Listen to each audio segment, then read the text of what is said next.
Yeah, so you can call it to order. Pledge of Allegiance is Mayor Pro Tem Pimentel, and then I'll do roll call, and then we'll have public communications, and then from there, Scott can take over. Okay. Call to order, and then Mayor Pro Tem Pimentel, if you would please, the pledge. All right, I'm in a different part of my house. I have to locate a flag. Hold on. Just face City Hall. Oh, I don't have to face City Hall. I got 100 flags in here. All right, repeat after me, please. Pledge allegiance to the flag of the United States of America and to the republic for which it stands, one nation, under God, indivisible, with liberty and justice for all. It's always so challenging on Zoom doing that. But yeah, you get this weird echo. Yeah, thank you, sir. Okay, public communications. Do we have anyone in chamber wishing to speak? Let's do roll call first. Oh, I'm sorry. Thank you, Madam Clerk. Councilmember Giroux? Here. Councilmember Nickel? Here. Councilmember Perstuck? Here. Mayor Pro Tem Pimentel? Here. And Mayor Boyles? Here. You guys are good to go. Okay, now is the time and place for public communications. Mona Shilton, do we have anyone in the chamber? Can't hear you, Mona, sorry.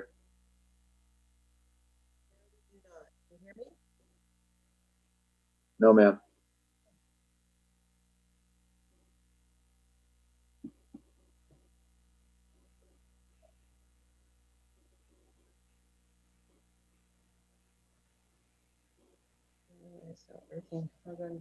Yeah, I think I heard something.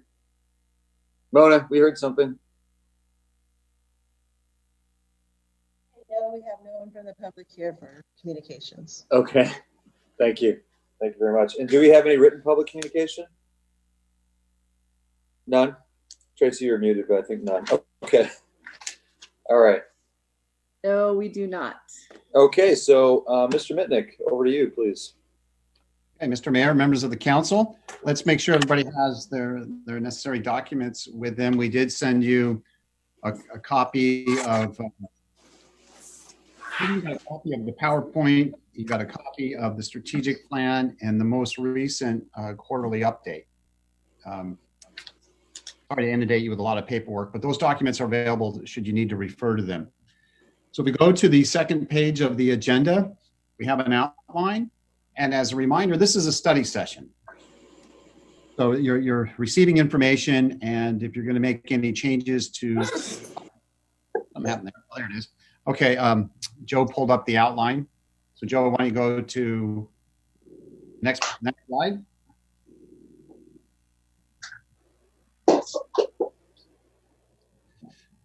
Next one. We did that. Okay. So council, as a reminder, this is a little different than what you did last year. What you did last year is you established a strategic plan, your top goals, priorities, list of activities and KPIs for the next 3 fiscal years. So we're in the final quarter of the first fiscal year. Every quarter we give you an update on your agenda. So today what we're doing is we're taking a look at the 5 broad goals and the top 9 priorities. We're taking a look at those to see if they still make sense to you.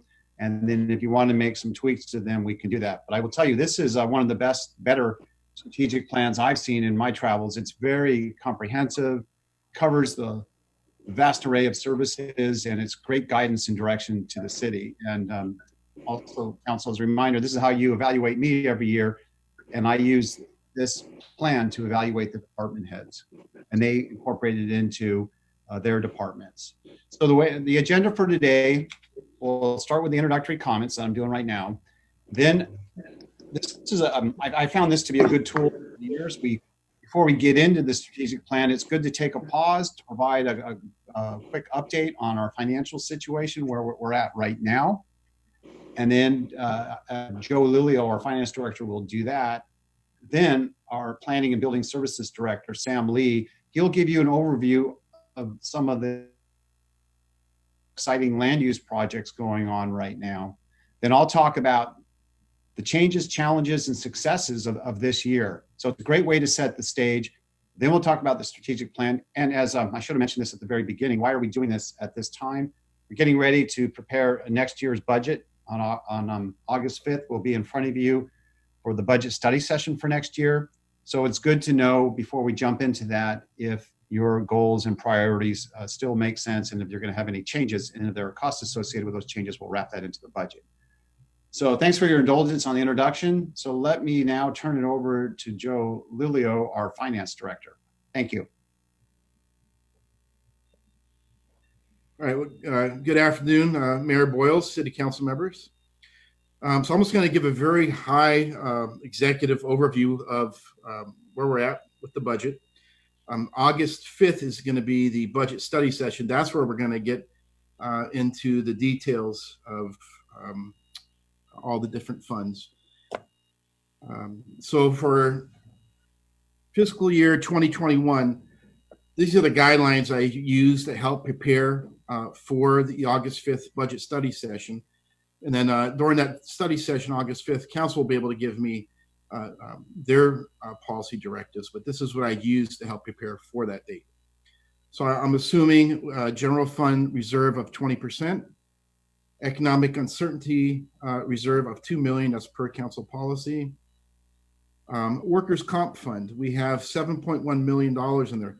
That's taken several years to build up. About 4 years ago, we were just under $5 million.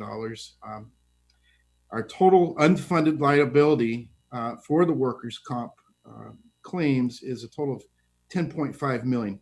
So 7.1 million gets us about 70% funded. And again, that's been building up over the last several years, which is a good thing. The general liability fund. Joe, quick question. Yes. Ask a quick question. That workman's comp, that unfunded liability. So is that money we are already liable to pay? Those are workman's comp funds that are already committed. Those are. It's similar to the pension unfunded liability. So you have existing claims plus all future claims. So that's that total amount of $10.5 million is a combination of both. So existing claims plus future claims that are projected per the actuary report. Got it. Projected claims. Going out about 30 years. So that 70% funded is actually very, very healthy compared to most of our peers. General liability fund, $1 million, and that's fully funded per the actuary report. So that's in a good position. These are our trust balance. Hey, Joe, sorry, I meant to catch you. I couldn't come off mute. That Yes. workers' comp fund, God forbid things got much worse financially for us. Is there any minimum threshold that we have to maintain, or are these just industry guidelines? Currently, there is not. These are industry guidelines. However, there has been for several years now legislation being floated in Sacramento where municipalities would have to fund 100% of this in a separate trust. Every single year that legislation hasn't passed committee.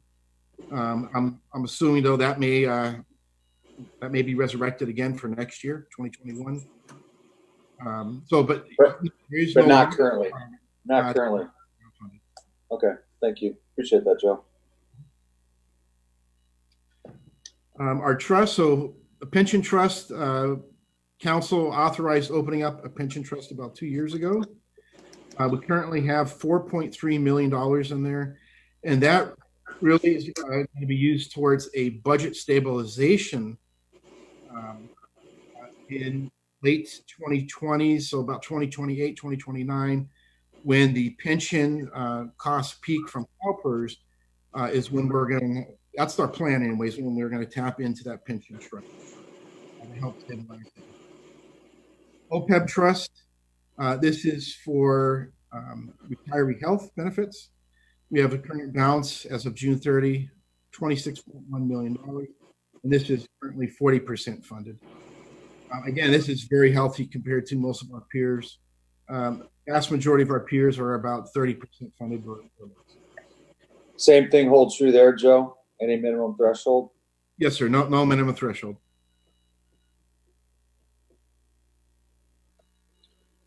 So this is a snapshot of where we ended in 2018-19, where we're proposed to end in 2019-20. So let's focus on that one. So that's going to be, if you look at this graph, go to the far left, second bar, set of bars, from the far left, 2019-20.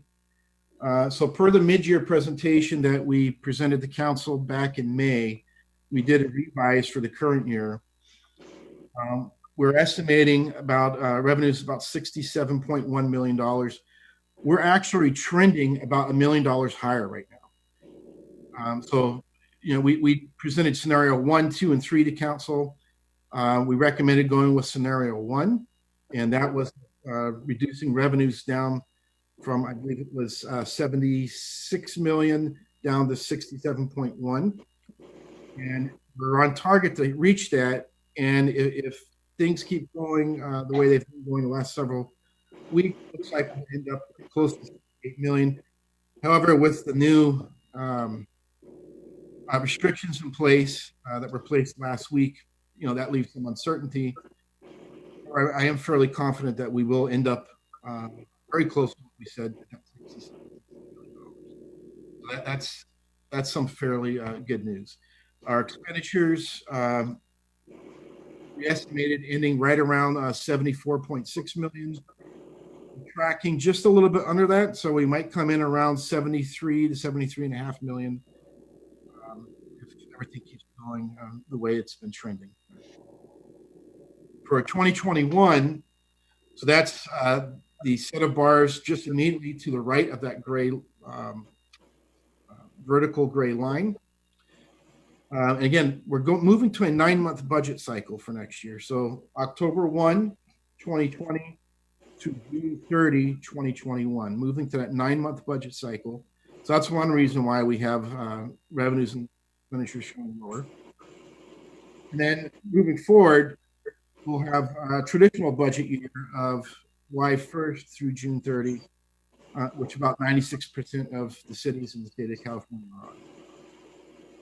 So real quick for 2021, that 9-month budget cycle, right now we're estimating revenues at about 59.2 million.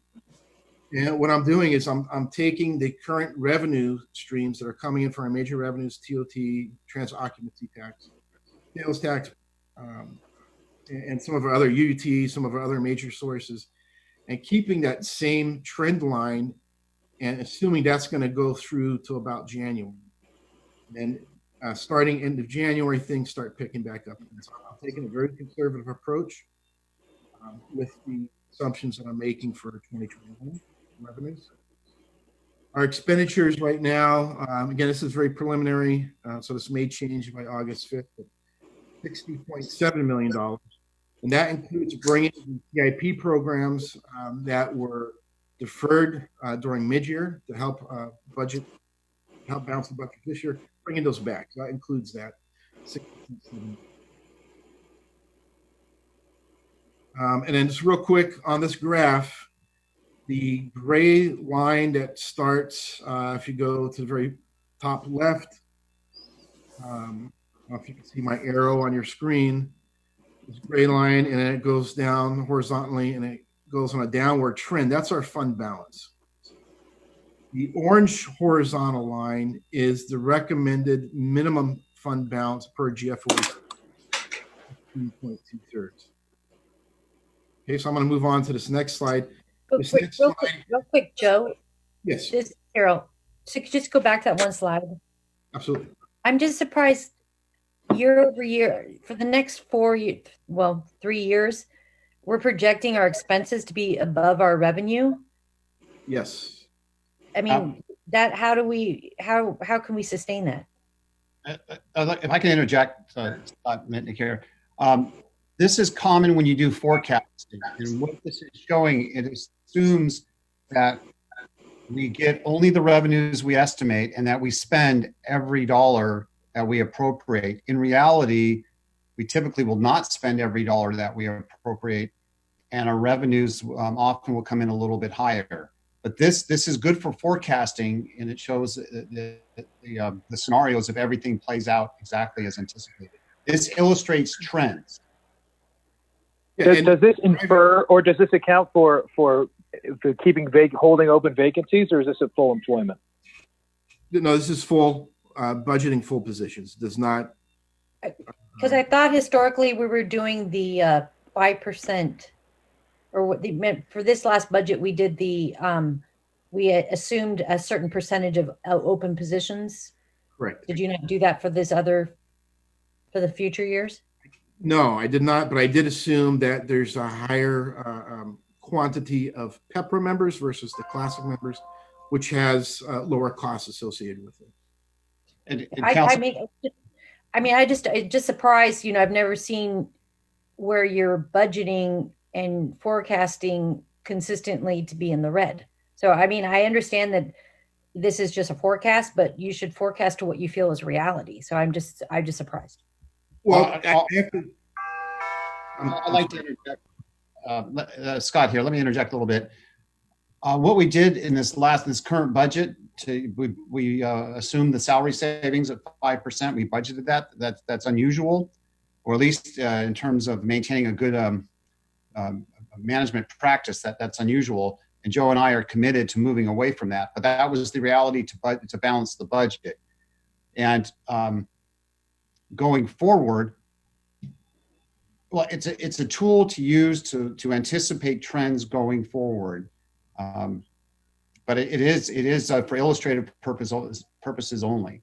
But it doesn't make sense to me. Like I don't want to belabor it, but in all the businesses I've been in, you always want your revenues to exceed your expenses so that you can put money and keep money, or at least project flat. But the fact that you guys are projecting over, unless I get different direction. Yeah, unless I get different direction from council to budget less FTEs, I do have to show, this is fully budgeted. All the FTEs are currently approved by city council. My recommendation, and this is just me, would be that we show it the way that we fully appropriated the monies in this regard, so we can see what we're dealing with. And if there's things that, based on that we say, look, we need to make some tough decisions, we can do it. But at least we know this is currently what our plan says. We have decided to spend all this money. Now, we may not end up spending it, but come the start of the fiscal year, we've decided to spend this money. Right. I'd like to interject again. This illustrates the impact of the pandemic on us now and into the future. If we didn't have the pandemic, we wouldn't have these type of charts. So this, the whole purpose of long-term financial strategic planning is to identify trends. We see the trend. Are we going to be able to maintain our existing service levels and staffing and all of that? This shows you it's going to be challenging. Now, when the pandemic is behind us, and there's evidence that we're going to have a very strong economy down the road, and Sam will give you some examples of that, it's possible our revenues will come in higher. Joe and I could have easily tweaked these revenue forecasts to make everybody feel good, but we just don't want to do that. So this is a realistic forecast. It can stand the test or criticisms of others. And again, council, it's just for illustration purposes. Hey, Scott and Joe, can I just add one point? To me, this looks like whenever I'm looking at forecast, performance, or whatever, I've generally got scenarios. And I know you've done that in the past, Joe, too, to really get a sensitivity analysis. I guess what I struggle a little with, this doesn't feel realistic to me. It feels more optimistic because I believe that this assumes that we come out of the COVID by the end of the year and that the systemic economy, all the factors that drive the economy are still sound. Is that a fair statement? That people get back to work, 10% unemployment, whatever, and that people continue to spend, the housing market doesn't drop. There are no fundamental shifts in the commercial real estate valuation, right? No. If I can point something out that I will address that question, sir. So if we go back to 2018-19 on this chart, so that blue bar, the revenue bar, we came in right around $80 million. Mm-hmm. Go across the chart horizontally. We're not back there until 5 years later, 2023, 2024. But we're only 2 million, if I can read it correctly. 2 years out, we're only 2 million off of the height. Is that correct? About 3. Yeah. So this is the same information, just put into numbers here. Yeah. Okay, that helps. Thank you. I just still feels a little bit 3 on 80. I mean, what is that? 4%? I don't know. Just feels a little bit. Still feels optimistic to me, especially if we're going to start having conversations with some of our stakeholders in our organization as we move into budgeting. That's just my personal opinion. You're the expert. I feel like maybe I have more of a pessimistic view of the long term. Council, when we get into the study session, Joe will give you more detail. Awesome. And we're also happy to sit down with you one-on-one and go into it. He's just giving the high. I guess what I'll finish with is this. Joe, if this is and Scott, if this is an externally facing document that people are going to look to over multiple years, then I would prefer, I don't know how the council feels, that it have a range. Oh, we will. Okay.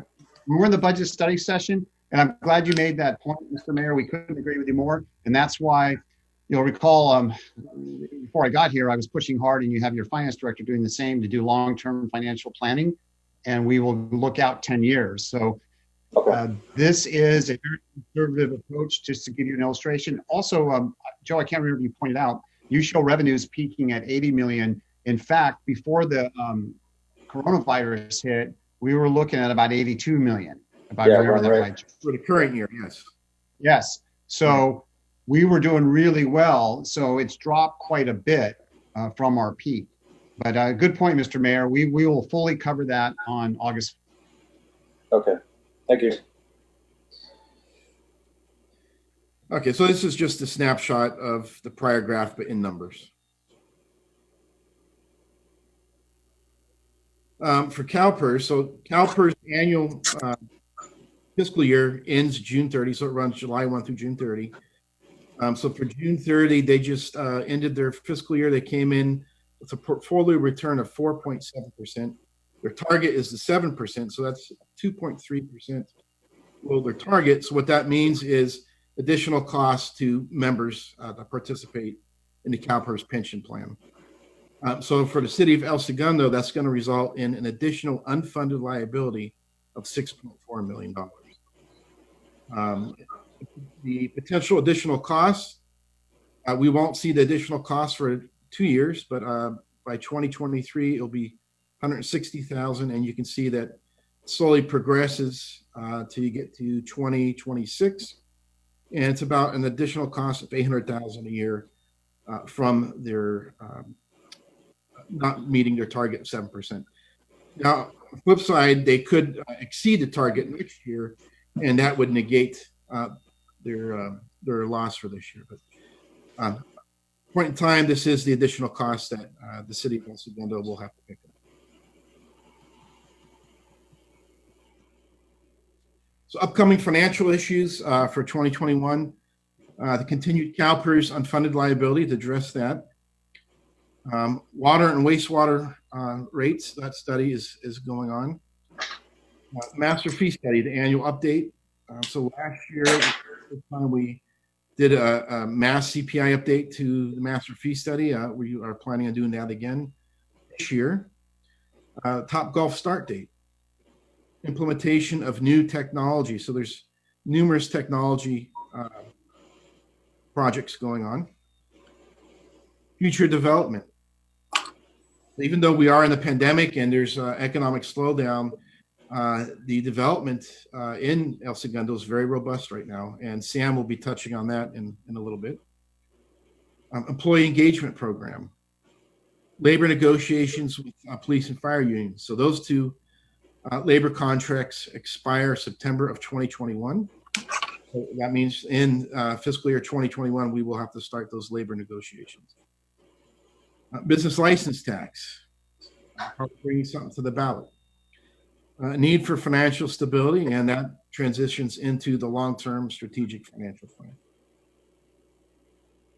So I'm going to turn it over to Pam now, who's going to go over land use projects. Hey, Joe, quick question.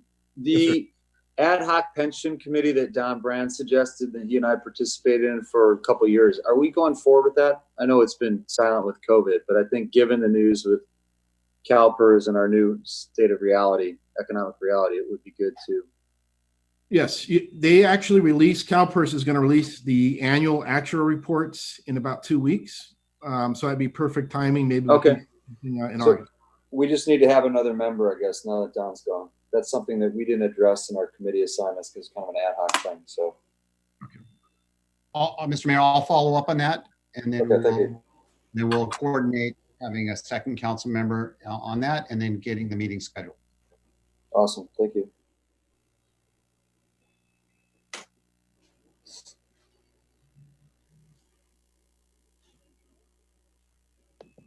Good afternoon, Council.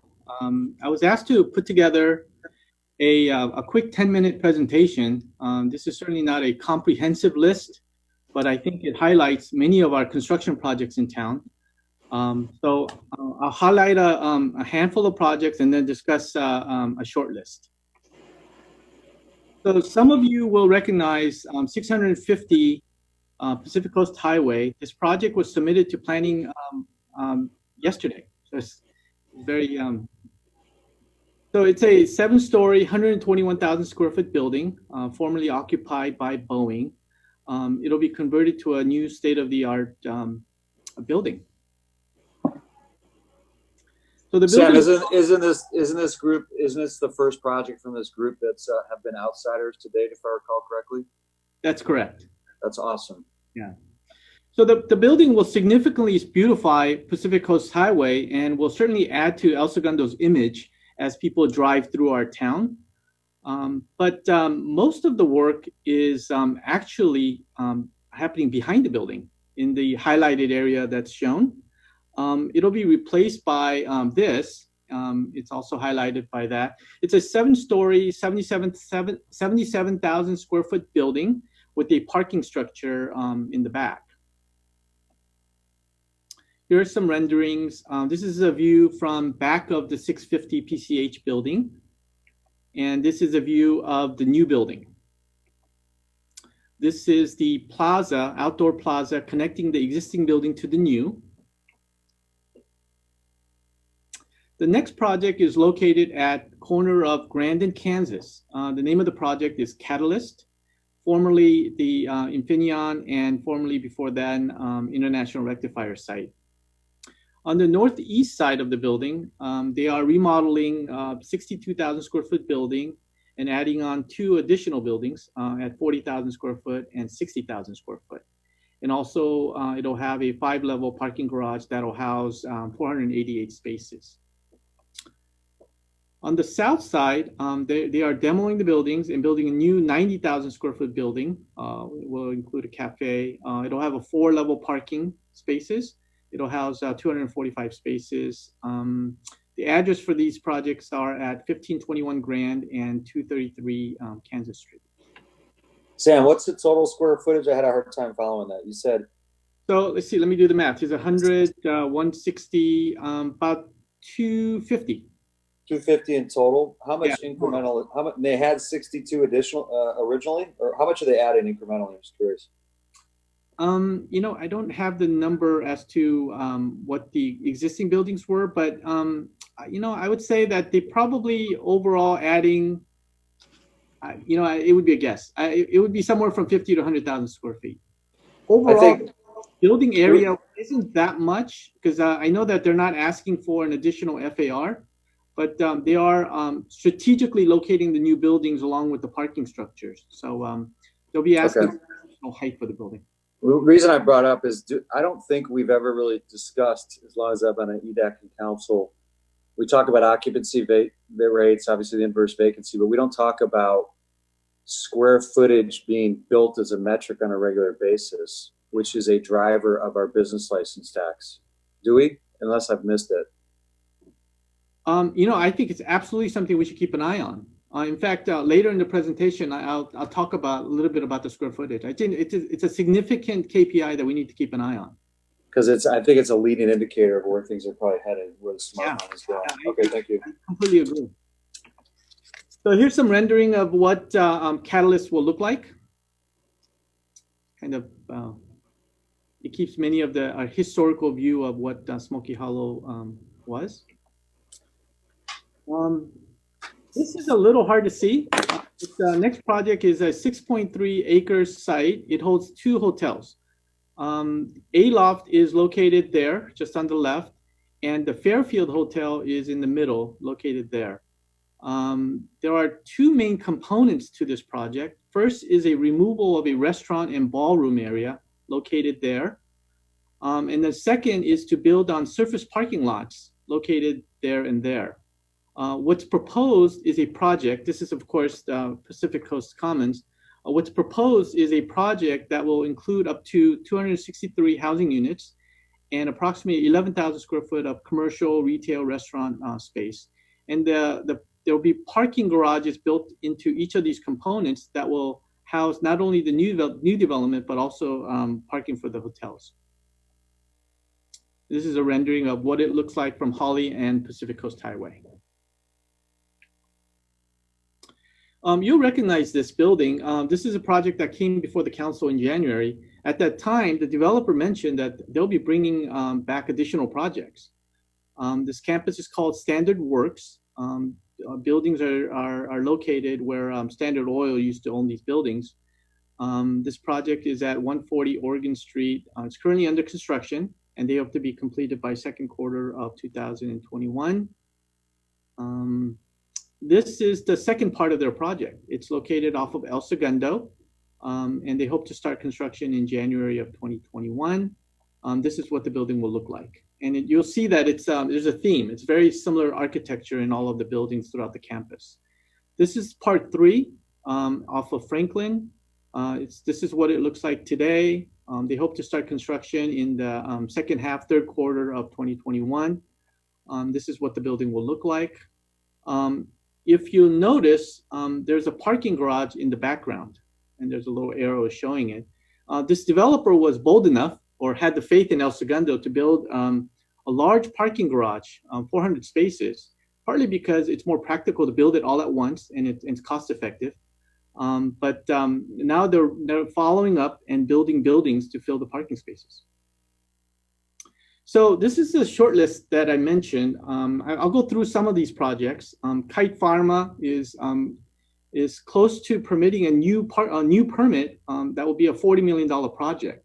It's an addition and remodel. It's an addition that will connect the 2 buildings out there.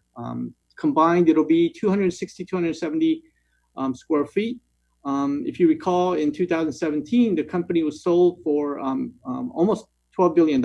And the great thing is that they decided to stay, and now they're adding on and improving their existing building. 888 Douglas is a 550,000 square foot development by Hackman, and is seeking to sign a large tenant. With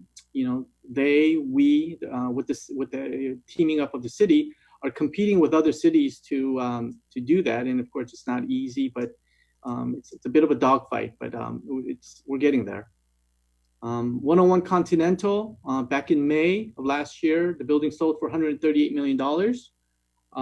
It's interesting that back in 2014, while I was looking through some records, the building had sold for $98 million just 5 years before. So they got a significant value to buying it over the 5 years. So the building is 340,000 square foot high rise, and it's undergoing seismic retrofit work right now. And what's another interesting part of this project is that this is a property is similar to 650 PCH that I mentioned on the first project. It has a large surface parking lot. And I hope that someday that large parking lot can be developed very much like 650 PCH is doing. Next project is Beach City Media. That's 240,000 square foot. Nash Street Exchange is 67,000 square foot. They're in grading stages right now. EVA is, they just completed the core and shell of 150,000 square foot building. A third of it will be occupied by EVA North American headquarters. 2/3 of it, 100,000 square foot of it, will be sold as office condominiums. We're working with tenants and EVA to get those condominiums in. So, of course, we have Topgolf and some of the other ones I went in detail in the first half of the presentation.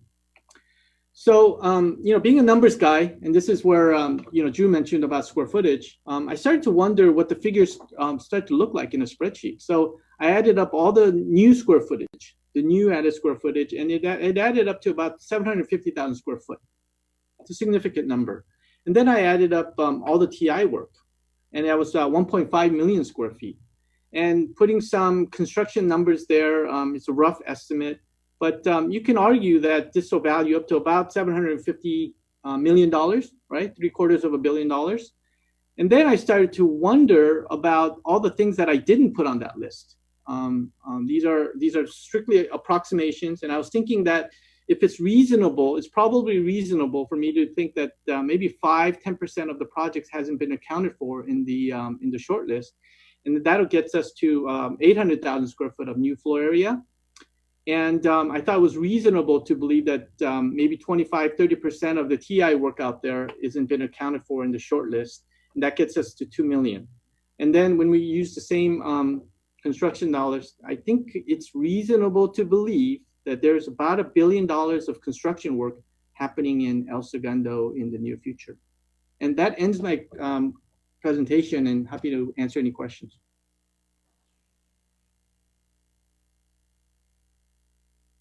Okay, Sam, nice job. Mr. Mayor, members of the council, if we pause for a moment here and note that I've been pushing with Joe and Sam and others that we make sure when there's new construction that we do the necessary paperwork to get point of sale reference. Right, Joe? Yes. So, actually, it's something that I've had discussions with our sales tax consultant, HDL, and they're going to help us with this process. So, council, it's really Scott, what would that equate to on that $1 billion? What could you assume would be material purchases? Well, that's a good question. So we would get 1% of the sales tax that's recorded. So of that $1 billion, I don't know how much of that would be. It's typically for the larger projects. Is it over 10 million, Joe? Is that typically what the tax kicks in at? Over 5 million. 5 million. So tenant improvements in a small office building might not trigger it. But for example, Topgolf, we made sure to get the right paperwork in for that. So that $40 million project, if they're buying materials in the point of sale is the El Segundo property, then we get 1% of whatever is purchased there. So Mr. Mayor, I'll put that on our to-do list to help figure out of that $1 billion, how much would flow into our sales tax. Having a lot of construction. Great job on that front. That's huge amount of money. And sometimes it's hard for city. Oh, I'm sorry, go ahead. No, I was just curious, how much money will the arts and culture fund then get out of all this 1 billion? Well, we actually have some good news. I'm sorry if I didn't share it with council. I think I did. We recently got some big checks of several $100,000, over $400,000. If I remember correctly, Joe or Melissa, you popped up there. Melissa, you might want to chime in and clarify how much you've received so far. Sure. 4 developers did choose to do the in lieu fee option. And so the current amount for the Cultural Development Fund is $481,000, just based on four development projects. So the Art and Cultural Committee will be making some recommendations for use of that fund in the upcoming fiscal year at the budget study session on August 5th. And then there's 2 other projects where the developers are considering the on-site art option instead. If I could interject, the $400,000 of the 480 is from one project, Kite Pharma, which is a $40 million project.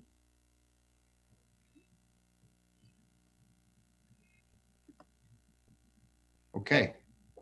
Mr. Mayor, members of council, are we ready to move on to the next section? Okay, so I hope that was helpful for you to get an update on the finances and an overview of what's going on out there in terms of construction and land use. Now I'm going to talk, we're going to talk about challenges and successes, but I'd like to pause and talk a little bit about changes over the last year. And, oh, by the way, I made a note here on, I'd just like to reiterate for the council, for our department heads, our employees and people who are watching, your city manager and finance director, we're very conservative in terms of how we budget and revenue estimates and looking at the future.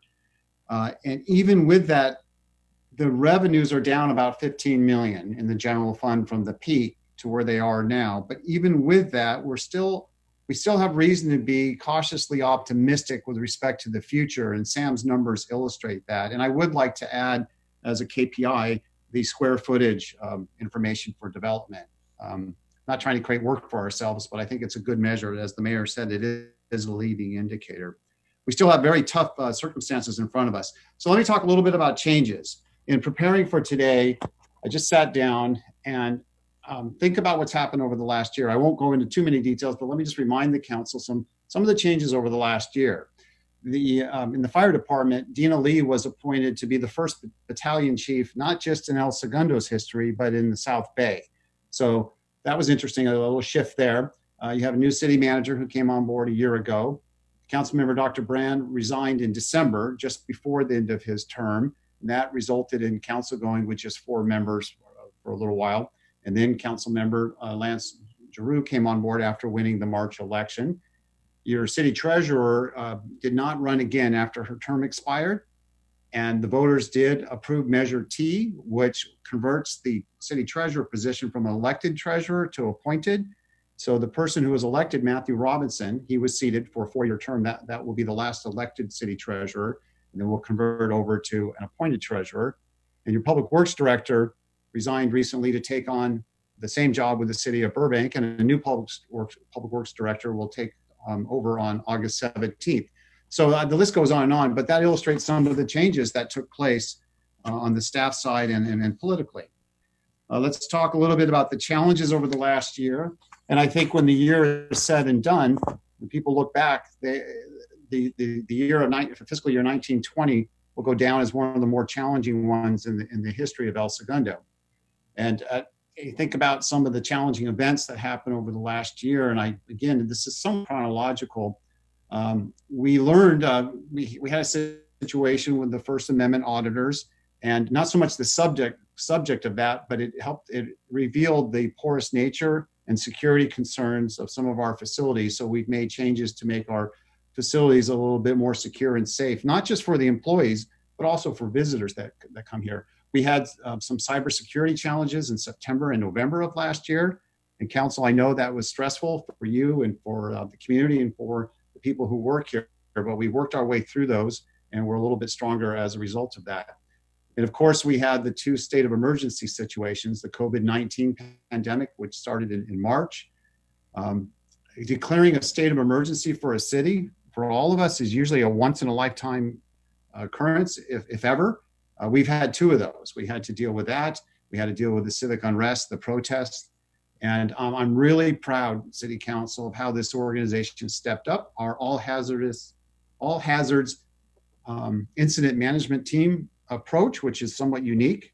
Cities typically will rely on their EOC and the normal structure, but our IMT approach really worked well for us, especially having to deal with emergencies over an extended period of time. And it's been trying the organization. I think we're suffering from permanent exhaustion, but we know we're not alone in dealing with that. We've had financial consequences of both of these emergencies, and we were talking about some of those earlier. We had to make some difficult mid-year budget adjustments and decisions. Topgolf development was put on hold. That's an example of the impact on the private sector. As a result of the pandemic, a number of our capital improvement projects were put on hold.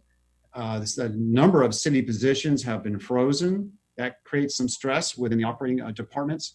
We experienced a significant number of warn notices from private companies.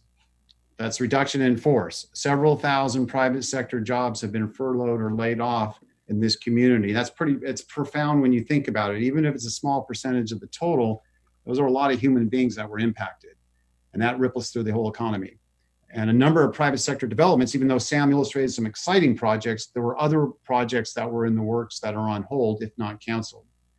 Our city facilities, services, and programs, a number of them were shut down. The community felt that on the park and rec side. Perhaps one of the more notable examples is the 4th of July fireworks show and event. So we've been impacted and the community's been impacted. We have a number of part-time employees who aren't working as a consequence. So 5 months of constant stress and uncertainty. And before I leave challenges and talk about successes, I would like to to pause and acknowledge the impact of all this has had on our police officers. I know this is a trying time and there are strong feelings and opinions on both sides of the issue, but the men and women in our police department have had to go through a lot. We see it. I see it in their faces when they're out patrolling and so on. And I just want to acknowledge that it's been stressful for them, and they're working really hard, and we should be proud of their efforts. I'm saying that as the CEO for the organization. That has nothing to do with politics. It's just, it's tough to be in public safety in general, law enforcement in particular. And I just wanted to acknowledge that, especially if they're watching or listening. So when we look back at the successes, and there's a long list, I'm just going to hit some to remind the council and the organization that there are things to be proud of. I mentioned COVID-19 and the civil unrest emergencies. Very proud of how we dealt with that. Our service to the residents in Park Vista, the senior housing project, we've done exemplary work there. And hats off to the fire department, police department, and others who've helped the elderly folks that live there. They're safe and they're secure, and we're spending a lot of resources, time, and energy on that. That's something to be proud of. It is a success. The extensive public communication and how our residents and our businesses are kept in the loop daily. The mayor was doing regular updates. That's now shifted to our public information staff, but this is an area where El Segundo has excelled in getting the word out. If you live or work here, you know what's going on in terms of these emergencies. Related to that was the upgrade of our website back in February. Council, you made it clear you wanted that website and our social media platform improved. We delivered for you. Sorry if it took a long time, but we got there. You should be proud of that. We completed the library remodel project.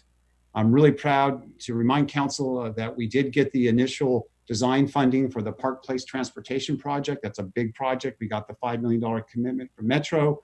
We're working in partnership with our supervisor's office. She's expressed support to go into an infrastructure financing district. So that will provide us with a lot of extra money coming from the county, true public-private partnership and cooperation between the county and the city. We completed the citywide facility conditions assessment, so we have a better sense as to what's needed with our neglected infrastructure or public facilities. The Waypoint Affordable Housing Agreement, that was a long time coming, the D.R. Horton project, but we do, the result of that is $5.3 million is an affordable housing account, and council did authorize us to issue an RFP to get an affordable housing services provider. So we'll finally make some really positive steps on the affordable housing side. That's going to take a couple, 3 years, but we will get there. We did sign council did finally get a chance to vote on and approve the Top Golf lease agreement approval. That was back in November. I mentioned earlier that project has been delayed. We we're reasonably confident that's going to go forward. I provided an update to the council about the current status of that, and we'll know in 60 days if that project will indeed move forward. We got the multi-year labor contracts done. We talked about that. Yesterday, council approved the short-term rental house sharing pilot program. That was many years in the making. So congratulations on making that decision. Some other things that are worth noting, we hosted the very first LA Street Festival with over 5,000 visitors per day. You probably think, wow, that was a long time ago, but it was successful. The partnership with the LA Times, and hopefully after the pandemic is behind us, that will come back bigger and better than before. We had a record-setting Champions of Business dinner event back in several months ago with over 400 attendees. And the last function we did, the city State of the City address by the mayor in March. That was very well attended and well done. Related to all this, council, the city received a lot of really positive media coverage throughout the year, including great stories in the Wall Street Journal, the LA Business Journal, LA Times, Daily Breeze, the Herald, etc. And then to wrap up on the compliment side here, I'm proud of the cohesive E-team, the department head group that's been built. They're working very well together to implement your direction. And the council itself, you're a good council, you're stable, you're focused, you're working well, you're doing strategic planning like today. And then finally, to acknowledge our workforce here, there's been a lot of challenges here, but they're committed to implementing best management practices, building a positive workforce, and becoming a truly high performance organization. So that's the overview of our challenges, our successes. Now we'll shift to talk about the strategic plan. All right, we recently did the second quarter update, and I believe in August we'll come to you, or maybe September, with the third quarter update. But here's the bottom line on the strategic plan that we're in right now. You have 9 top council priorities. All 9 are underway. Many of them are, some have been implemented or right on schedule, but we're moving along nicely. Of the 63 activities in the strategic plan, so you have 5 broad goals, and then underneath each broad goal, you have a series of activities. Through the second quarter, halfway point, 41 have been completed. That's impressive because we've been like deer in headlights with the emergencies, right? Everything came to a halt. But at the same time, while those working on the front lines with the emergency, we had a number of employees behind the scenes still implementing your activities and projects within the strategic plan. 19 of the activities are underway and will likely continue into the next fiscal year. A total of 3 we're not moving on, and they may continue going forward. So a pretty good track record for this year. Now, at this point, it's good to take a look at your mission statement, vision statement, and so on, to make sure they still make sense to you. When you adopted these last year, you said, hey, these are going to be in place for 3 years. So your mission statement reads, to provide a great place to live, work, and visit. I think the council would like to keep that. If you'd like to make revisions, we can do that. Otherwise, we'll move on.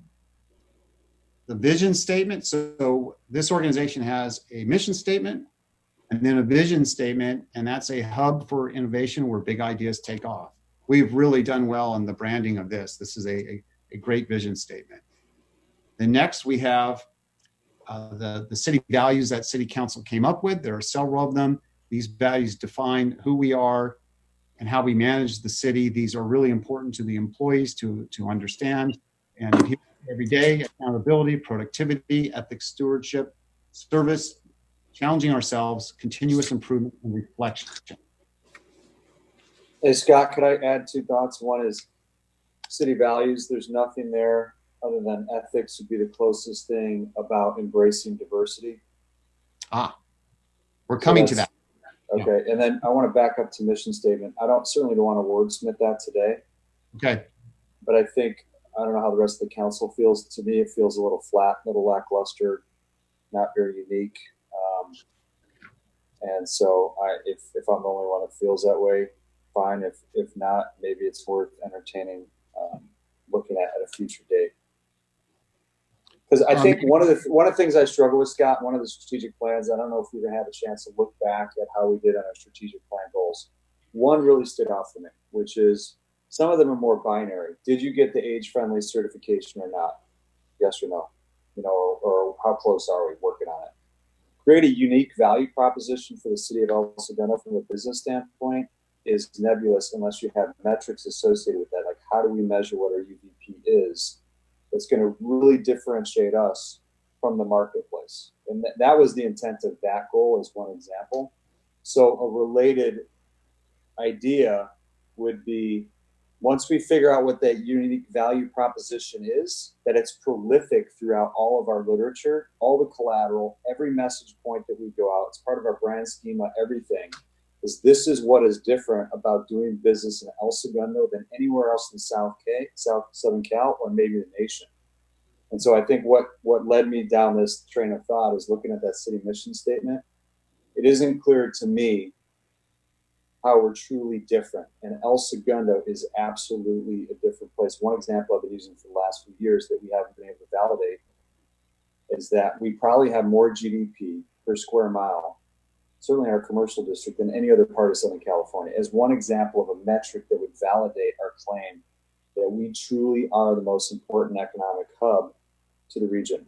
So I think I would just challenge us a little bit further to, not during this session, but to think about what truly differentiates us as a city, and provide a great place to live, work, and visit. I think worked for a while with the marketing campaign. I think through EDAC that came up with that maybe initially, our garbage department.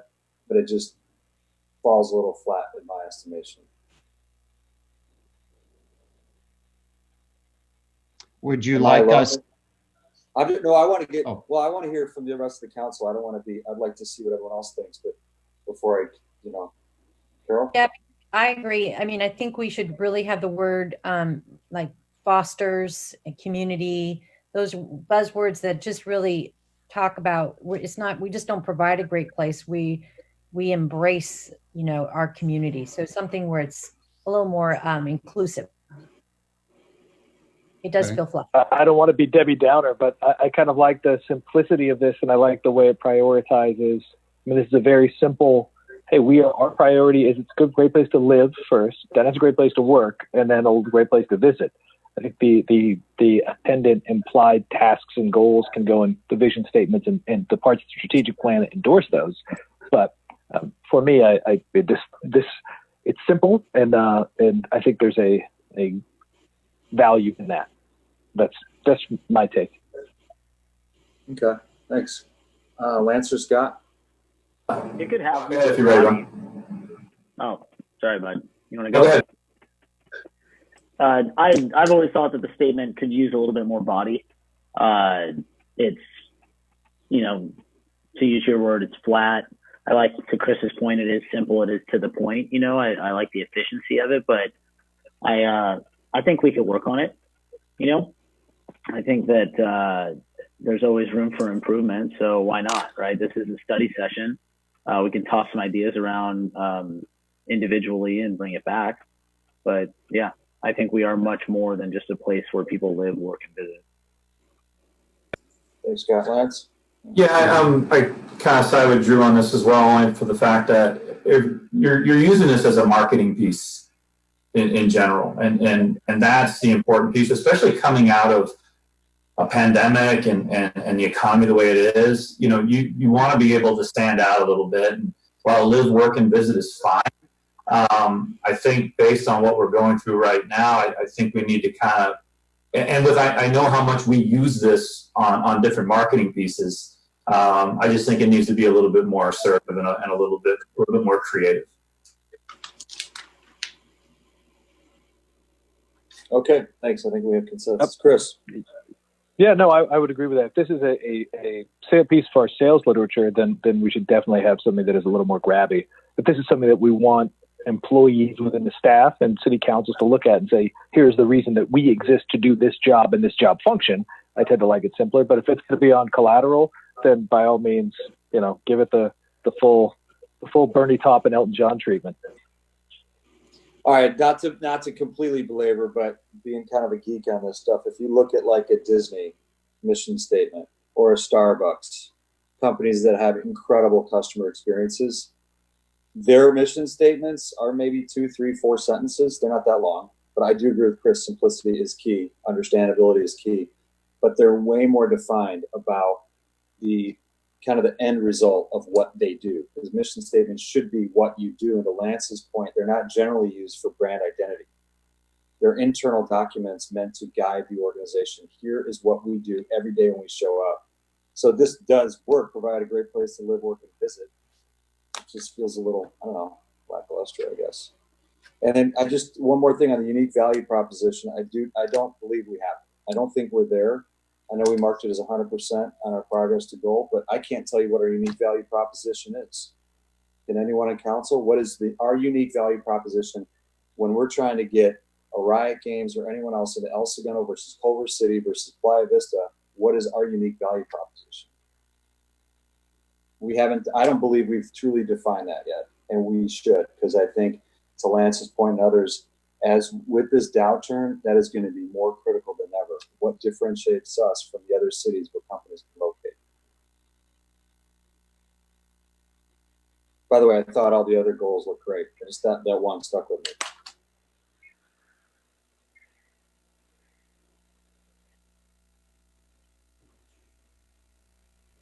Okay, do you want to perhaps take a look at this mission statement when we do the budget study session on the 5th?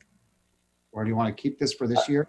I think, how about Scott, can you, just so we can stay on task, maybe maybe you come back to the council with how you'd recommend at a later date we address that. I don't think it's so urgent. Do you guys feel like it's urgent enough that we need to do it in the budget session? I don't think so. Okay, noted. So the vision statement's next. We already covered that.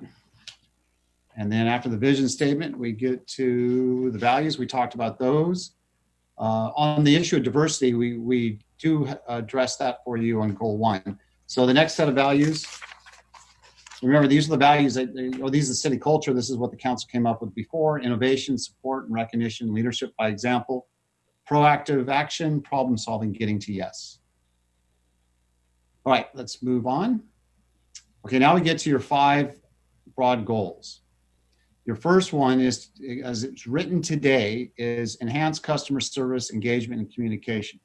Now, as a result of, I mentioned diversity a moment ago, as a result of the diversity, equity, and inclusion topic, we suggest the next one. So we revise that goal 1, and you can see we add at the beginning: embrace diversity, equity, and inclusion, enhance customer service, engagement, and communication. So this makes it clear right up front. Goal number 1, diversity, equity, inclusion are important to this city council and this organization. This is just to get you started. If you don't like that wording, we're happy to revise it, or do whatever you suggest.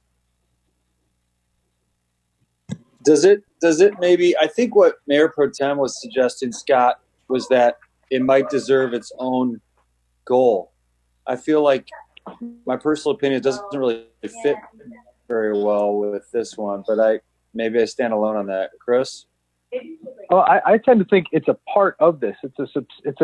We break these goals down into tasks, and that's a task that comes underneath engagement. I mean, it is clearly engagement spans as a goal should. Engagement is part of a big blue arrow, and this is a key. This deserves its own tasking underneath that goal, but it is a part of that goal. If we make it its own goal or have it lead this goal, it tends to crowd out the other really important things that engagement and customer service do. But I think it's an important task underneath this goal. Okay, great. Thank you. How's everyone else on board with that? Yeah, I'm on board. I think it's where it needs to be. I think that I don't want to get it mixed up. Like when I read enhanced customer service and engagement, I think it's all business, right? That's like customer service. That's how we run our business. And I don't want us hiding this diversity, equity, and inclusion under the business tab, because I feel like part of that has to do with the community tab. Like, what is our city doing for our community? Whereas I think goal number 1 has a lot to do with how we interact with our customers. And one could argue that our community is our customers, but yeah, I mean, if this is the best place for it to live, I'm okay with it. I just don't want to, I just think that we could end up, when we go dot voting for like what falls under this goal and what projects we're going to do, it could get a little crowded. City Council, one of the things I noticed coming into this after this document was put together, it seems you have 5 broad goals, but there are many components to each goal. So it's as if you wanted to stay with the number 5, and then you put in a whole bunch of stuff, because there are other examples where they don't quite make sense, but at least they're in there. I could be wrong, but that's how I read the document.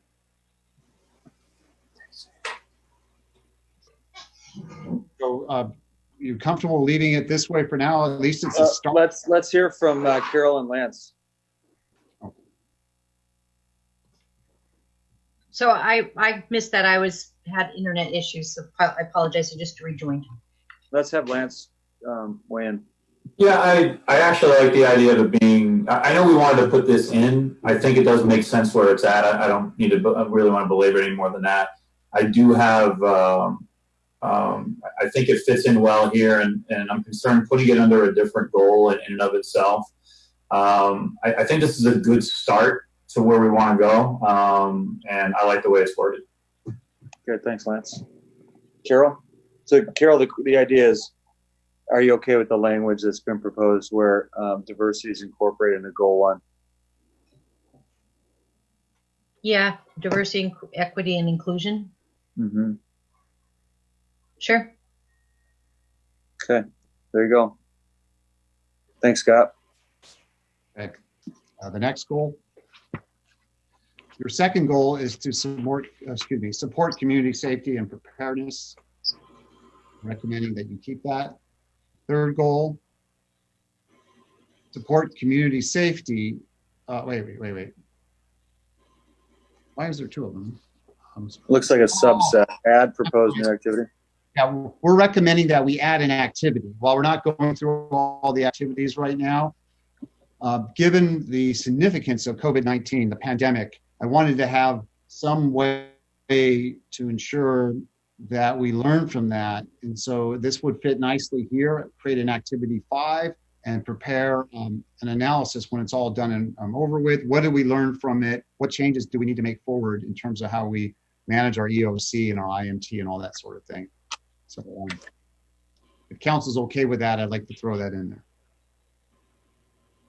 I'll weigh in on that, Scott. I think it's really important that and I presume this will fall into Randy's court, but this is, in many effect, we have a walkthrough because the nature of this is slow evolving. It's a walkthrough for a serious and immediate disaster. And if there's changes we need to make to prepare for those, this is our chance to really get those right.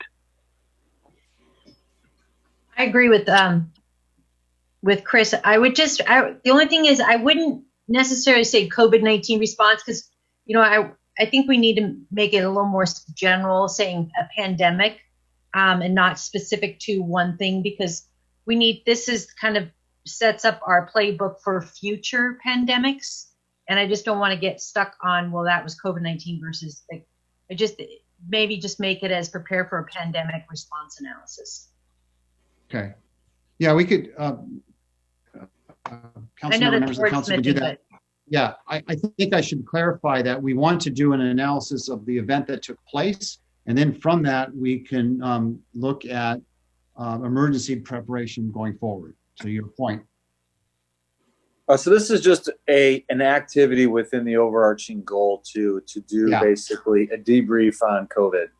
Yeah, I just want to make sure we get it documented that we're going to do a thorough review. Our public safety professionals are going to do this, but I want to include the E team and then share the results with City Council. And then to Councilmember Perstick's point, we'll present a forward-looking approach to dealing with emergencies based on what we learned from this situation. I will tell you, for example, none of us were prepared for a state of emergency over a prolonged period.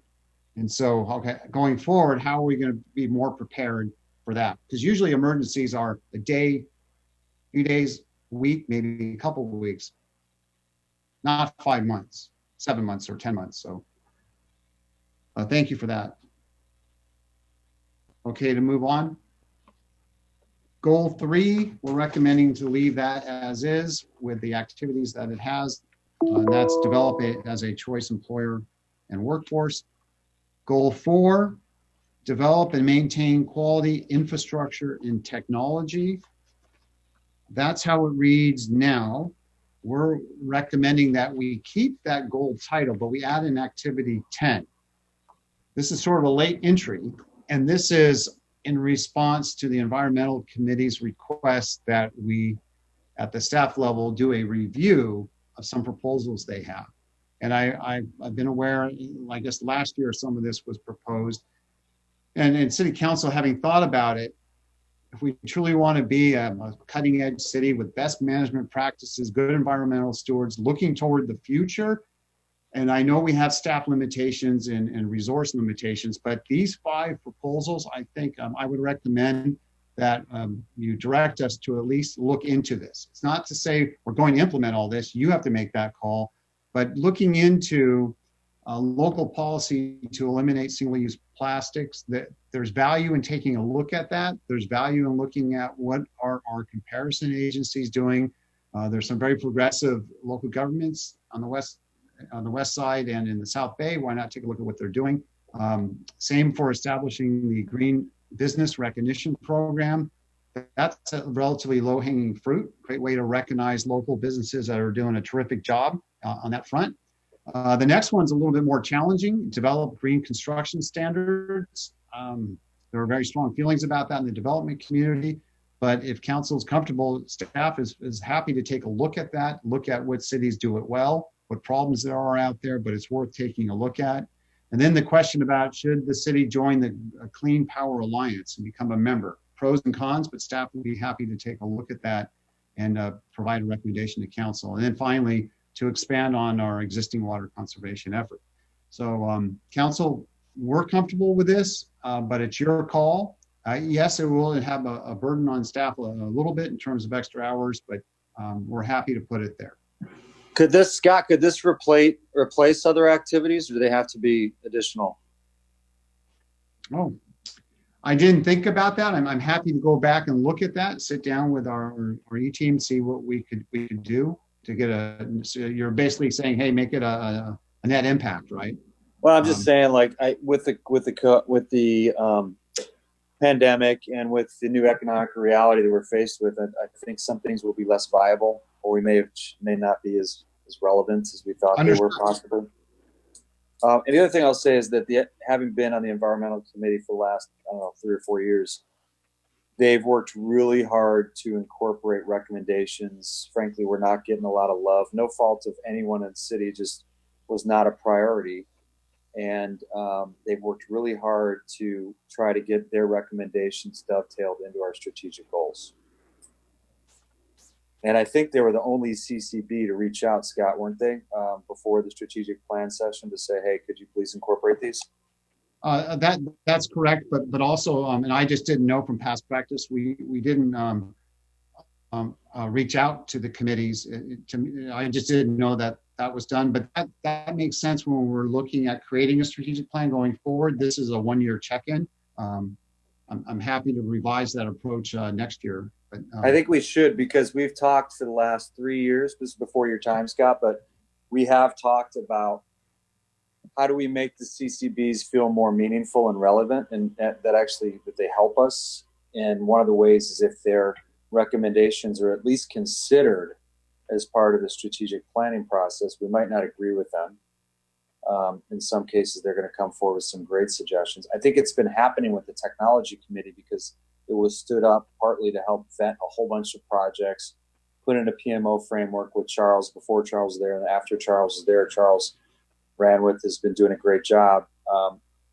So because they were set up so recently, that was like their first task, was help prioritize what should be done from a technology standpoint with staff's obviously input and contribution and everything. But the other ones haven't really had that opportunity. Does everyone agree with that? Maybe I'm off on that. I just want to make sure there's people. I agree. Carol? Yeah, Okay, I agree. so, okay, Lance is not. Okay, Yes. Real quick though, on the active number 10, the word elimination of single-use plastics. I'm not sure if the word elimination is a great word. Maybe it's minimize, reduce. I mean, given with COVID, everyone's using rubber gloves. Everything's gone back to disposable. So I'm just want to make sure we're not setting ourselves up to being contra what. So maybe the word elimination is not the best word. Maybe it's reduction or minimize. Happy to do that. I just put forward the proposals as they came from the committee, but we're happy to do that. Is minimum okay, or do you prefer reduce? Scott, can I just think on this? If I'm reading this correctly, these are the recommendations or proposals that were given to you. It's just a matter of us to ask you to either look into them or not look into them. Am I correct on that assumption right now? Yes, it's to do a review of the proposal. Yes. It's just review it. Okay. So I think in the end, it doesn't hurt to look into what's viable and reasonable in this kind of new age that we're in right now. Because I think in general, we want to move towards doing what we can do and what makes sense. But there are some new realities. So I have no problem personally. I think it's a good idea to look into what's achievable at this point in time. If I can ask, do we need to keep on identify and implement state construction standards? Is that something we need to enumerate, or is that an ongoing task? Because it's a listed activity. Do we need to keep that on there, or is that something we do automatically? To implement adoption of required state building and code standards. We do it on a regular basis. The planning commission does it, and then we ratify it as council. If I could. Yeah, I would say, like, do we have it listed as one of the activities under a strategic plan? But that to me sounds like street sweeping. I mean, we do it anyway. I would, if I could substitute in something, I would add that there are generational leaps going forward in information technology. And as we've sort of embraced on the one end, the South Bay fiber ring, but technology is going to, internet's going to space and going to space quickly. And there will be a first mover advantage on that. And I would just encourage, if there's a way that under the infrastructure and technology, we have Charles or whomever keeping an eye on that piece and our IT infrastructure, I would endorse that as an activity. I concur, Chris. In fact, I had a conversation in Maine with the guy. That's what he does. He sets up basically internet through the air at a really cost-effective price point for cities and for huge corporate hubs. So I agree that technology is moving in that direction. And I think it's important we look at it because we have major deficiencies in Smoky Hollow, as we all know, and other spots residentially. We have major deficiencies residentially because I keep getting spotty service on this Zoom call on California Street. Yep. And council that'll be mentioned in our budget study session. We have a line item in there to do a study to take a look at how to improve the connection here for mainly for our residents and small businesses. You're aware. Awesome. You're aware of the challenge, and we're doing the best we can. But there are some options, and we'll talk about that. Did we land on, Scott and the group? Did we land on where we ended up with the recommendations? It sounded like we were killing the. I know I heard Sam Lee chiming in, like he wanted to say something about the code standards, I think. Yeah, I was a little confused in the conversation, but the state of California has code adoption that includes green building codes that gets adopted every 3 years. And this is the part I have a question on. I was part of the environmental committee discussion about several weeks ago, and they were talking about adopting green building standards above and beyond what the state green building standards were, including like LEED standards. Is talking about that, or is this something different? I'm a little confused what the subject matter is. I think I wasn't in that last meeting, but based on my experiences in the past couple of years, that was the case. That was the intent, was to look at more impactful, I hate that word, but more effective, I guess, green building standard, more progressive, more stringent green building standards. Is that right, Scott? To answer Chris's question, Chris, you're absolutely right.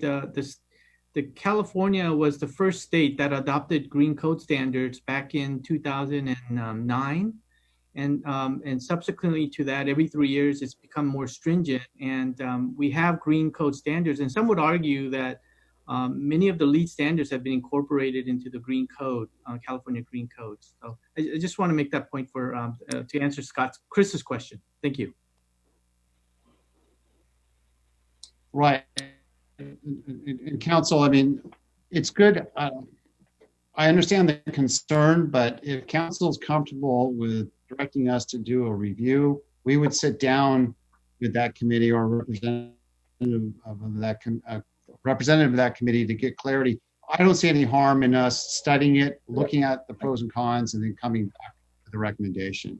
And it'll be more clarity. I will tell you, I know the development community would be very resistant to being more restrictive than what the state has. We as your staff, we point that out. The lofty goals are really good. And there are some businesses out there, as you know, they'll spend the extra money because they want to be, whatever it is, the gold standard in terms of LEED certified, and others would want to do. We would look at, hey, what would work here in El Segundo, and work with the environmental committee to get there. So I think it's a good thing to have just to get started. By doing this, you're not committing, you're not saying we will have tough green standards going forward. You're saying, hey, let's take a look at it and see what would work here. So maybe if we added the word incentives, develop green construction standards as incentives, because that way it's a less it's like we would like to incentivize you to go above and beyond on the standards. Well, I'll tell you what, we've taken good notes. We'll go back and view the video. In doing the review, since this is not committing anything, but doing the review, we'll point out those options. Incentives versus standards, and the other points, instead of eliminating single-use plastics, look at reducing or minimizing.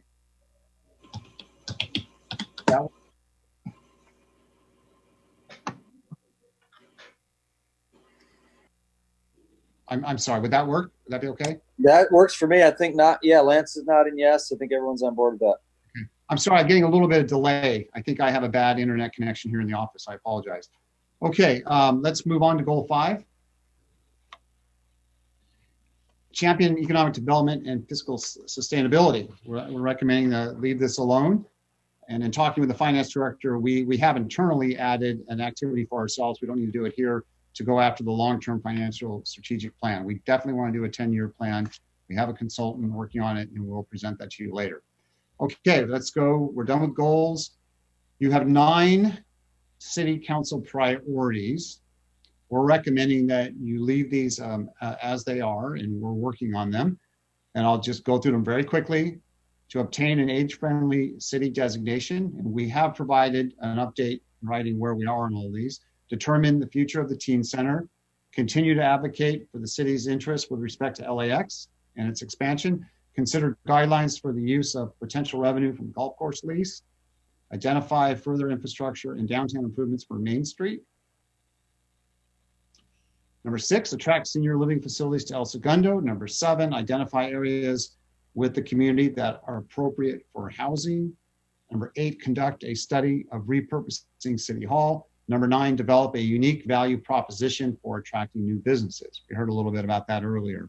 So these priorities are guiding principles for your city manager and executive team. We talk about this stuff all the time. The items we're bringing on the council agenda deal with these 9 priorities. Council is free if you want to revise or add, but we're recommending that you keep them.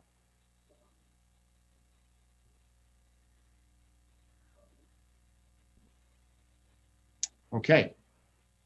I don't see or hear anything there, so we'll move on. Yeah, can you just make note, unless others object, that the unique value proposition needs to have more definition around what the intent of that is. And I think we heard from several of the council that we're really looking for what are the differentiating factors that are going to draw new business to El Segundo before Culver City, before Playa Vista, before wherever, City of LA.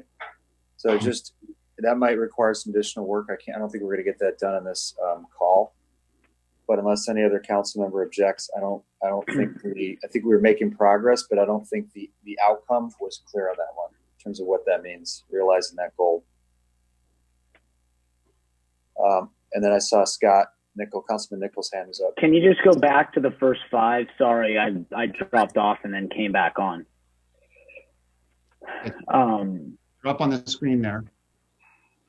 So something that I was thinking about in regards to our council priorities for the coming year is I was spending some time thinking about the world that we're in today and how different life is now and how different life is going to be coming out of this, and kind of what are the lasting effects of us all isolating from each other. And I think that there should be something in our priorities for the coming year on how to bring our community back together. Not only each other,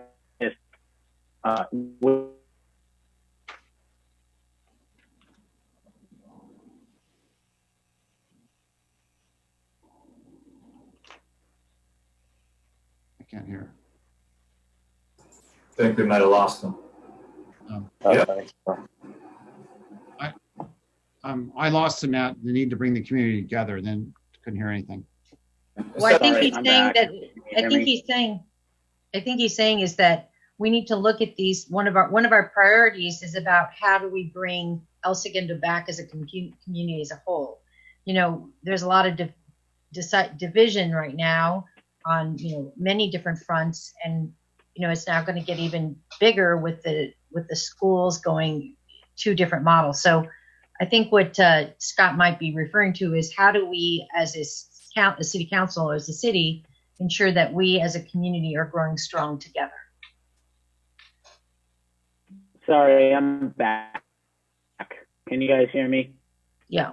Yes, no? Am I talking to Yes. myself? Yeah, because even prior to COVID and the world stopping on March 16th, I had a conversation with an individual whose kids are late 20s now.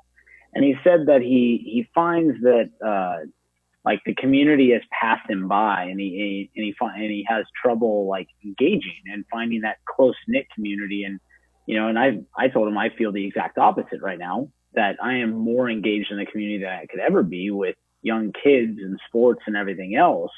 And can you guys still hear me? You guys are frozen. Oh, we can hear you, or I can. Yeah, we can hear you. Okay. Just making sure. And I thought to myself, like, okay, well, when it comes time for strategic planning, like what can we do to try to keep engagement of our residents? You know, they say like if a city council is doing their job, nobody pays attention. But I would like to think that, you know, we're different, we're special. All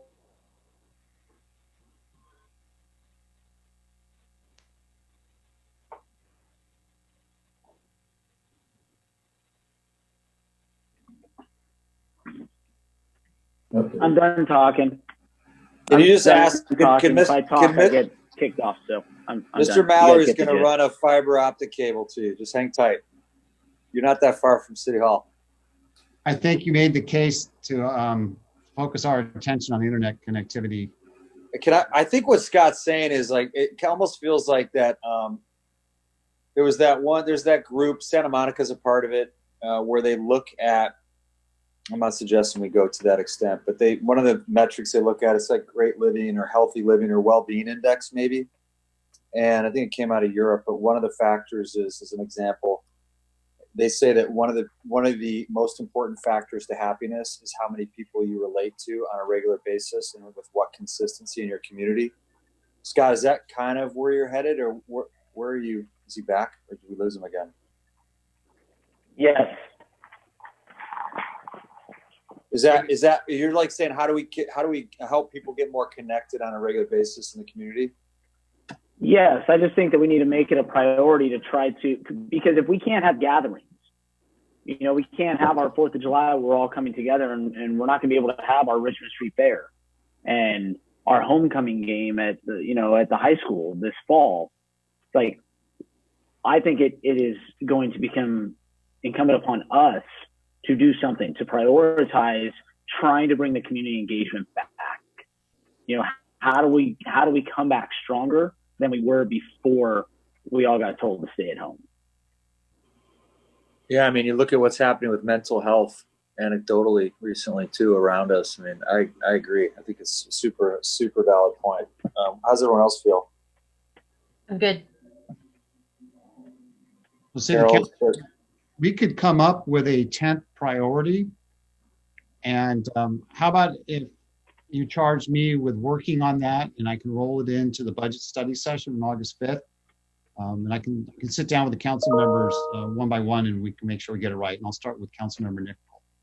Okay, Scott, is there a chance that the teen center, for example, you know, I'm looking at those 9 that we have. I mean, getting back to the point earlier, is there anything that we need to call because the likelihood it's going to happen? I mean, or some of these goals that we're close to finishing.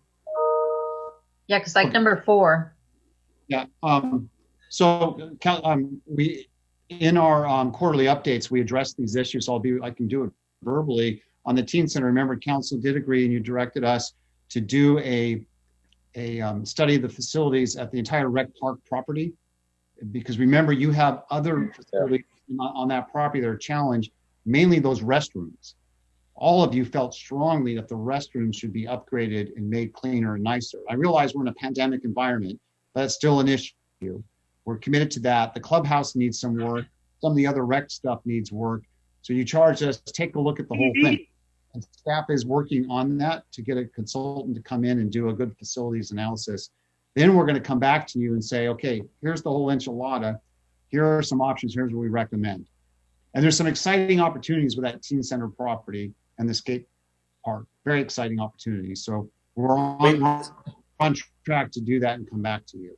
Scott, can we go to Lance? Lance had his hand up. I'm sorry. Yeah, just a quick question on this priorities. Is this a list of priorities in order of the way we prioritized it, or is this just a list? Meaning, is number one the number one priority? I don't think so. Just a list. Just a list? Okay. Yeah. Does it behoove us to actually take a look at this list and see, okay, in this new date now, what? Well, do we prioritize 1 through 9 or 1 through 10? If we go back to that, so they're going to put it back in the screen. Council, my experience with this, when you do multiple year strategic plans, you say these are, and they're rarely in order of priority. They just appear. Sometimes there's a reason for it, but I will tell you, when you have top priorities, whether it's 9 or 10, that's clear direction to me as your city manager. Hey, you will spend time on all of these. You have 3 years or whatever the time frame is with all the metrics inside to get these things done. So as an E-team, we're laser focused on these. Gotcha. Okay, thank you. Yeah. And then on the golf course lease, so remember, we got Topgolf approved back in November. Everything was moving forward. And then we had the agreement with the current operator. And then we were getting ready to give them notice. I think we actually did that. We moved toward Topgolf doing their construction and so on. Then the pandemic hit, put everything on hold. Then through the emergency order, we brought the operator back. We adjusted the rates to be market rates. So we are generating as much revenue as we can right now, given the circumstances. So we're still focused on that. And we'll find out in about 60 days if Topgolf is going to start the construction. Then you'll have more certainty on the revenue from that going forward. But that lease agreement that we have, the overall agreement that we have with Topgolf is really a very good agreement that can generate up to $2 million a year in its general. Sorry for a long-winded answer, but we are focused on all of these. And we're happy to add a 10th one to deal with coming back from for the community be engaged after the pandemic.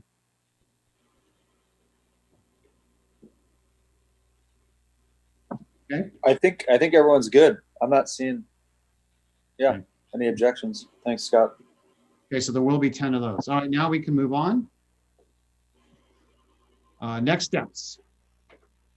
Is there a slide after that? Let's see. Okay, so the next steps, we're going to follow up on all the comments and directions you gave us.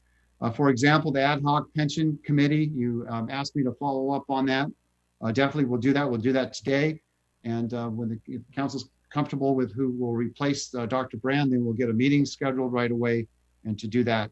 I'd like to follow up on the KPI requirement, add in square footage as a indicator. And there are several other follow-up items like that, some of the wordsmithing changes, the 10th priority, etc. I'm pretty sure we can do all this in time for the August 5th study session. Then by way, let me just say at the end here, thank you for your patience and indulgence with me. I'm still in my first year here and I'm trying to figure out and understand how you prefer to deal with these type of meetings and so on. So if it was too long, I apologize. If it was too short in comparison to what you've done before, I apologize for that too, but I'm trying to be more focused with these so we can move forward and so staff can have direction. I do want to pause and just say thank you to the council for your leadership. And I want to thank the men and women who are part of the executive team. We have stellar department heads here. They work very hard for all of you and for the community. I'm proud to be associated with them. And then, of course, more importantly, the 350 or so employees that make up this organization. They're dedicated, they work hard, and I'm happy to be an advocate on their behalf. And as far as the future, when we get into the budget study session, even though, as I said before, we have a lot of challenges, revenues have been hit hard, I'm still cautiously optimistic on our future. Not saying that it's going to be gangbusters, but keep this in mind, Council. You heard from your planning director about several exciting projects, about $1 billion worth of activity. So while we're being hit very hard on the revenue side, and we've had to cut back, we're in a better position than the typical California city right now. I'm not being overly optimistic. I'm not saying we can go celebrate. You have a lot of businesses in town that are hit very hard, and we know that. We see it every day, but we're not as bad as others. So we'll come out of this. It may take us a long time, but we will come out of it. So at that point, if you have any questions, if you need clarity or have some other direction, let me know. Otherwise, we're at the end of it. Scott, I got a couple points I didn't know we were wrapping, so thank you. We're ahead of schedule. Really appreciate it. I got two things. And I just want to ask the council to consider one metric that I've been talking about for a couple of years, at least for a year and a half. And it really dawned on me when I did that trip to China, which, by the way, I self-funded, government paid none for it, neither did China. Want it on the record, paid for everything on that trip. But I just want to say that it struck me when I was there that almost to a fault, China measures GDP at every level. Mayors of every city, it's the most important economic factor. And I say to a fault because it ends up being ridiculous developments. Sometimes you have these ghost type of buildings that I've experienced, things like that, or saw over there. But I've asked staff, and it might be one of those situations where I'm not getting full council buy-in on this. And I've gotten responses that it's too difficult to do, but I know we can determine our GDP with a little bit of effort and creativity in El Segundo. And I've been making this argument that we are the most important 4 square miles commercially in all of Southern California. And I'd love for us to be able to prove that fact. I've said it in EDAC back when I was in EDAC. I'm saying it on council now. I'd like for us to be able to prove it, or at least know where we stand. So I know it can be done. It's going to take some work. I think we have so many smart people in town. If we put it out to bid as a contest with prize, X Prize style, I'm sure we would get traction and people would help us figure it out.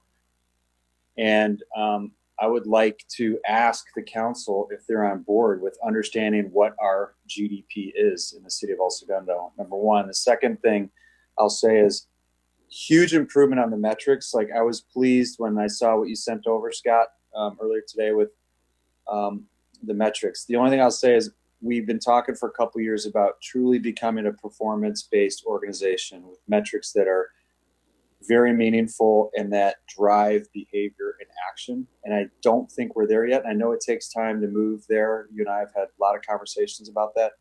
But I think it would be important for us to focus some energy on actually developing the right metrics with denominators, consistency in how we report on them, which time frames, which medium, rather than just being in a consent calendar quarterly, something that we actually take action on. So I would ask council to entertain two things in way of goals for next year. One is understand our GDP. And the second is to maybe get outside help if we need to, if we don't have the bandwidth with staff, to really figure out which metrics, and maybe even shrink the number that we have, but which metrics are the most important for us to gauge whether or not we are truly hitting those 5 strategic objectives and that give us actionable information. So just 2 requests, or at least 2 considerations I'd like to ask the council to think about as we wrap this session is allocating some resources to improve upon our metrics and truly move towards a performance-based organization. And secondarily, to consider a GDP, understanding what our GDP is. I'll throw in, if we want to grab gross municipal product, like the GMP, the way that it gets measured in some of the larger municipalities, that would seem like a great EDAC project. I mean, those calculations are at hand, and that is something that is, because it's singularly a great sales piece for us. So that would be, and they often ask, what can we do? We've certainly got an accountant on there who's got a big brain. So that GMP is something that would seem to be square in their wheelhouse. Lance, yeah, thanks, Chris. Lance? I also say that would seem to be somewhat low hanging because there's other cities who do it.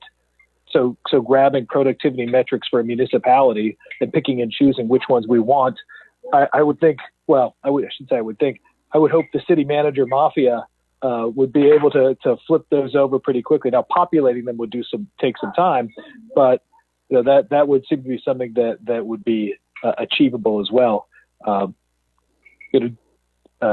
you could make it seem like that was a 4-month project. Do it in a month, and that seemed like a superhero. But yeah, those things, I would think that there's clearly a utility to both of them, and I would think it wouldn't necessarily take an inordinate amount of staff time on the second project on metrics if we can get them from another city. And on the first one, EDAC, I think would have a great time digging into those. And I think that GMP number would be a really good one to have. Thanks, Chris. Lance? So the GDP piece, I guess my question is the information that we glean from that going to be used as a marketing piece or a business piece? And what I mean by that is we talked earlier about a value as being part of our value equation. Is this a means to that end to do that study? Does it give us a strategic advantage over our neighboring cities to be able to exhibit what that number looks like? That'd be my main question on that. Because I like the idea of getting it if it's going to provide us something that we can utilize to advance the city and our prospects going forward. I think absolutely, Lance. I mean, frankly, I've been saying it without validation for years that we are the most important square miles commercially in all of Southern California. I truly believe that. If you look at the number of PhDs, if you look at everything that we have here in town and all the commerce, it would just, I believe if we had that one stat, we might get disappointed. We might be like, you know what, actually we're behind, who knows, Irvine or I don't know, whatever. But we should at least know. And I think that to me is a more aspirational. When we talk about a vision, I love a hub where innovation takes off, where big ideas take off. That's good. But a vision is like the future. You're envisioning the future. So the vision is we are the most important 4 square miles economically on the commercial front, not residential, of all of Southern California. Like if that inspires me to want to move towards that as opposed to saying we're the hub of innovation where big ideas take off, because that is the current state. We are the hub of innovation where big ideas take off right now. So I think if we had that data point and a couple others, because I'm sure if someone like a Jim McCauley, who Chris is referring to, or someone else digs into that, they're going to come up with other data points to be like, yeah, well, not only is GDP is here, or GMP, whatever you want to call it, but also we got this data point, that data point. Like, here is why these aren't metrics that demonstrate that we are the best place to locate your business. So that was the intent all along. So with that in mind, I think it's important to do it because, again, as we come out of this and we looked at the economic realities we saw on that first slide, we have to figure out where our strategic advantage is and then capitalize on it and over again, because there is going to be a rush to compete once this is all done. And those that are in the best position are the ones that are going to win this game. And I think we have the tools in the toolbox to do that. And I think if this number really helps us out, then I think we should look at what it's going to take to come up with it. The second piece on the performance-based organization, I agree. I think even, employees would agree with that. And what I mean by that is when you have a certain set of metrics that you know you're being measured against, you generally want to perform to that. It's when you have a goal to reach rather than an abstract idea of trying to get something done. I think overall that usually motivates, in my experience, has motivated people to get to that next level in order to move up on the salary scale or whatever it is. So I'm definitely in favor of looking at what performance metrics can be added that make sense within the city's organization. Thanks. Great, thanks, Lance. Carol, Scott, either one of you? Scott, Carol, you're both on mute still. There you go. Scott's on. All right, I'll go first. Hopefully I don't get kicked off. I'm on board with it. I think to the extent that I recall reading a report, it was called Creative Economy, and I think it was put together by LA, EDAC, and I think it focused on, I think Culver City hired Los Angeles Economic Development. Yeah, Or Otis College. Yep. And it was a great report. And Culver City put together one as well. And I think it's a great marketing pitch. I think that could totally fall underneath that value proposition priority. You know, because how are we going to define our value proposition? I think, well, that's it. You know, what is it exactly that we offer? You know, and it is to your point, it's that punch that we pack in such a small space. And I mean, we are, as Mayor Pro Tem Pimentel has mentioned on a couple different occasions, we are the toy capital of the world, you know, and thanks to Mattel, right? They were the magnet that brought Moose and others in. And so I think it's worth doing. And I think if staff finds the time, the resources, and or if there's some consultant or something, I can't believe I'm saying this, but if there is a consultant or a company that specializes in this and it's a one-time fee, I would be interested in seeing what that looks like. Thank you, Councilman Nickel. Council Member Perstock. Yeah, so I'm going to agree. You know, I think we should partner with EDAC on this as well, as Chris Pimentel mentioned. You know, if you look at what Sam Lee was presenting and the number of square feet that's going to be developed in our town, you know, we all know that as soon as this pandemic is over, there's some uncertainty about how much corporations are going to be actually wanting corporate space, or are people going to be working from home long term. So I do think we need to do whatever it takes to ensure that we are successful in getting all of our space leased out. Otherwise, these projects will stop coming here. So anything we can do, you know, it may be a short-term cost, but a long-term gain. So I think anything we can do to ensure that we attract new interest here, like that one developer that's his first, we were talking about earlier, it's his first development in El Segundo. And I know that, you know, even with the commons, the Pacific Coast Commons, that, you know, what's it called?